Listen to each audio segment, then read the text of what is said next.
Hello guys, ഇന്ന് ഞാൻ എൻ്റെ കസിൻസുമായിട്ട് ഒരു ഔട്ടിംഗ് ആണ്. നേരെ ആഴിമല ക്ഷേത്രത്തിലോട്ട്.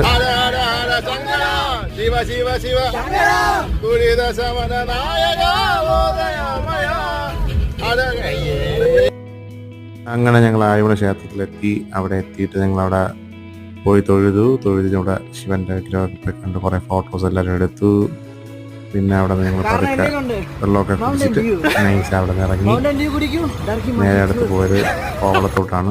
കോവളം ബീച്ചിൽ പോയി കുറേ നേരം അവിടെ സ്പെൻഡ് ചെയ്തു. പിന്നെ ഒരു റീൽസൊക്കെ എടുത്തു. നേരെ അത് കഴിഞ്ഞ് നമ്മൾ മന്തിയുടെ കഴിക്കാൻ വേണ്ടി ഒരു കടയിൽ കയറി. അവിടെ നിന്ന് ഫുഡൊക്കെ കഴിച്ചു. സൂപ്പർ മന്തിയായിരുന്നു. അത് കഴിഞ്ഞ് ഞങ്ങൾ നേരെ തിരിച്ച് അപ്പച്ചിയിലൂടെ എത്തി. അവിടെ നിന്ന് നമ്മൾ പിന്നെയും റീൽസൊക്കെ ചെയ്തു. അതൊക്കെ ഞങ്ങൾ ഇൻസ്റ്റാഗ്രാമിൽ പോസ്റ്റ് ചെയ്തിട്ടുണ്ട്. ഇൻസ്റ്റാഗ്രാമിൻ്റെ ID താഴെ കൊടുത്തേക്കാം. അപ്പോൾ അത്രയൊക്കെ ഉള്ളൂ ഈ ഒരു വീഡിയോയിൽ. അപ്പോൾ എല്ലാവരും വീഡിയോ കണ്ട് സബ്സ്ക്രൈബ് ചെയ്യണം, സപ്പോർട്ട് ചെയ്യണം. അപ്പോൾ അത്രയൊക്കെ ഉള്ളൂ. ടാറ്റാ.